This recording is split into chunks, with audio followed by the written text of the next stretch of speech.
Hello, and welcome to Align to Enlighten. My name is Gene, and you can find our blog site for Align to Enlighten at www.aligntoenlighten.wordpress.com. This week, we want to talk about where the unicorns live. And when we talk about unicorns, what we're really talking about is your true happiness in life. A lot of times we equate it to the unicorns and where the unicorns live because unicorns historically have been a mythical creature, rare, they bring magical powers. But it's a myth, right? So you can't find it. It's hard to find. It's kind of like looking for the pot of gold at the end of the rainbow, or looking for your Prince Charming or your Snow White to have your happily ever after, or finding four-leaf clovers and then wishing on that four-leaf clover, right? So these are all mythical things that we believe in. If we find those things, that we will also find happiness. And really, this started as from when we were children. You go on some mythical quest or some quest to find your treasure. You go on some mythical quest to find something of value to you. And when we think about our happiness in our daily lives, a lot of times we are on some kind of journey or some kind of quest that we think if we just get to this particular space, that we will find the happiness that's been so elusive to us. Or if we get to this particular point financially, then we'll find the happiness that has been eluding us. And today we want to talk about what does true sustained happiness look like? How do we find it? How do we master that? How do we create it? How do we achieve it? As opposed to thinking about it in some kind of mythical way that is just out of reach, but we have to get on this road, this quest to find the happiness that we think that we deserve, that we feel that we deserve. So the first thing I want to talk about is just myself. I want to share a story with you about the journey or the road that I was on for a long time in my search of what I consider to be happiness. Um, so for me in my career, I mean, I work in corporate America, been doing it for a long time, and I'm very driven, very ambitious with what I do. And let's be clear, I like what I do. I like my job. But that being said, for many years now, I've been on this quest, right, to chase the next level of my career. I've been on this quest to get to the top, and I want to reach the pinnacle of my career. And I've been chasing that for a long time, and I've been very successful with promotions and very successful with being promoted and being moved around and having more responsibilities and so on and so forth. And I'm all blessed and I'm grateful for that. I'm truly grateful for those things. But in saying that, what I realized, I had an epiphany, which was, each rung of the ladder that I've been climbing for corporate America in anticipation of finding more happiness, the more the happiness actually starts to flee or run away from me.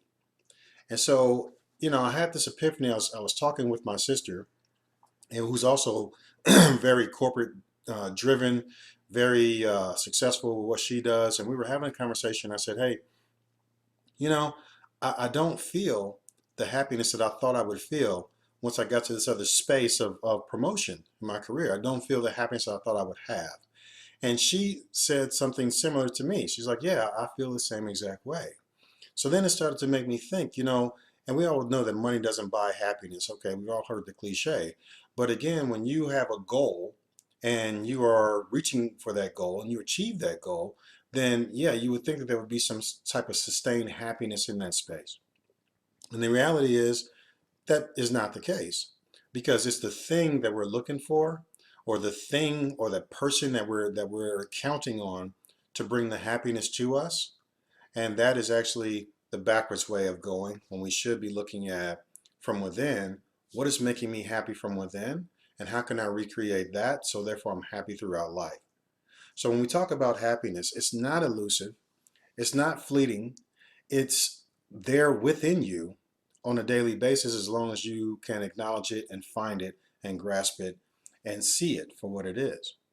So every single time I was getting this promotion on my job, I'm thinking I'm getting a little bit closer to the pinnacle, to the height of where I really want to go. And once I get to that space, once I reach the end of that rainbow, then all of a sudden, all the happiness in the world is going to open up to me. It's going to be my unicorn that I found. It's going to be my four-leaf clover that I found once I get to that pinnacle of my career. And the reality is that's not true. So the question lies in, where do we find sustained happiness and how do we achieve that? Well, I want to offer you a couple of different points to think about. One is first understand this. When we talk about true sustained happiness, it is never, ever, ever dependent upon somebody else or something. True sustained happiness lies within you and only you. It's only you that can create the happiness that you search for, that you desire, because here's the deal. At the end of the day, your happiness is determined about how you feel. So that is unique to you. So therefore, you can't depend on someone else or something that is independent of you to bring the happiness that you desire to yourself, right? The second thing to understand in this space is gratitude and happiness. Again, gratitude and happiness are are two different sides of the same coin. So when you are searching for sustained happiness, what you really want to start with is your gratitude. Every morning when you wake up, I want you to wake up in the morning, and before you even get out of bed, what three things are you grateful for today? Before you even start your day. And be in the moment with those three things, whatever they are. And here's another hint to identifying those things you're grateful for. Try to make sure they are something that has nothing to do with material. So even though you may be grateful for your car, your nice fancy car, that's great, but again, try to go with something else that's not necessarily material. I might be grateful for my money, might be grateful for my house or my television or whatever it is, but find something that you're grateful for that has nothing to do with material. For example, you look outside and the sun is shining. You open up your blinds and the sun is on your face. Take a moment to take that in and cherish that and be grateful for the sun that's on your face as you feel the heat. Or if you're allowed to take a walk in the park for your day before you start your day of work, take a walk in the park and just smell the fresh air and be grateful for the fresh air that you breathe. Look to things that are intangible that you can find gratefulness in. If you have a pet, the unconditional love that your pet gives to you every single day. Those are the things to be grateful for. So here's what happens. At any given time, we all have access to the happiness that we feel in those moments of when we're in a position of gratitude. So with that being said, what happens when quote unquote bad things happen throughout your day? Your boss made you upset. A loved one disappointed you. You look at yourself and then you have some self-image challenges, right? Well, think about it like this. When you go to work and your boss has upset you or, quote unquote, ruined your day, I want you to do something. Here's the exercise. Take a step back from that situation. And in that very moment, think about what is the one thing that you admire about your boss.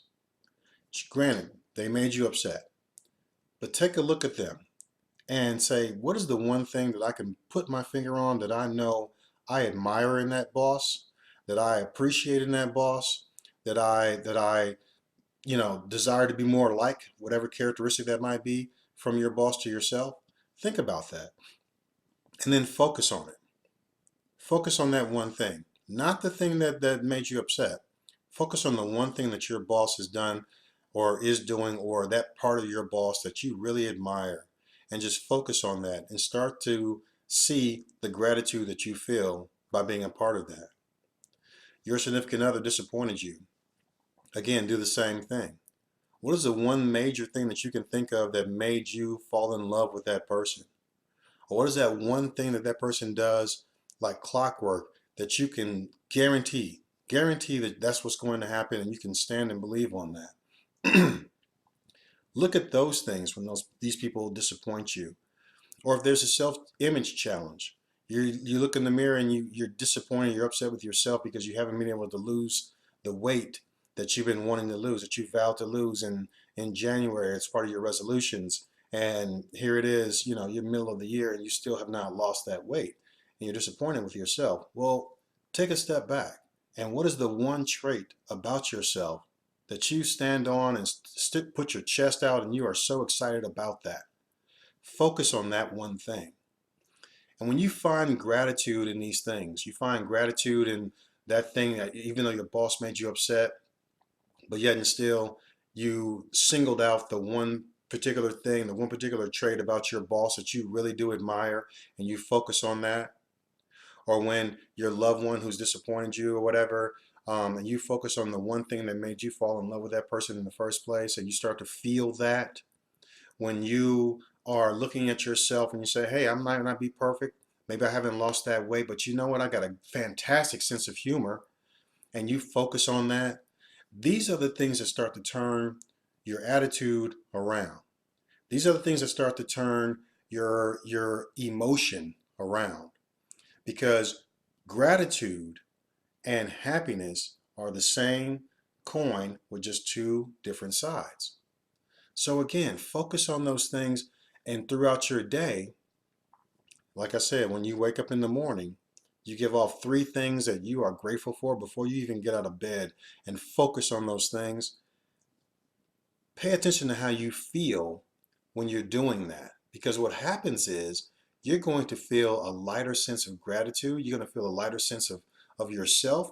You're going to feel less tense, less stress, and in comes happiness right after that. Those are the things that help you grow and keep and sustain happiness throughout your day, every single day. It doesn't matter what the situation is, whatever happens at work, whatever happens at home, it doesn't matter, because in any given time, in any given situation, you can decide and choose how you want to feel. And a great catalyst to changing how you feel is acknowledging, speaking, and quantifying your gratitude. Those are the things that you want to do to help sustain happiness throughout your life. So find delight in everything. Find the one thing in the middle of any situation that you can be grateful for. Okay? And again, that will help you move through life. One thing I want to leave you with. So today, I'd like for everybody to say, hey, I am grateful for who I am and for what I am. I am grateful for who I am and for what I am. And what you're going to find is your happiness is no longer elusive. It is no longer a unicorn. Your happiness is right in front of you and prevalent at any given time. So when you say, I am grateful for who I am and what I am, and you start to list out those things you are grateful for, even in the midst of bad situations, you continue to focus on those things you are grateful for, you will find sustained happiness. So the end of the rainbow will be at your front door. So your 4-leaf clovers, your lawn will be full of 4-leaf clovers. And the unicorns we talked about that happen to be so elusive are in your backyard. This is where you'll find your happiness. This is where the unicorns live. So again, I am grateful for who I am and for what I am. And I'm grateful for the various things that I have in my life. We appreciate you taking the time to be with us today. And we want to say again, please visit our blog site at www.aligntoenlighten.wordpress.com. Namaste.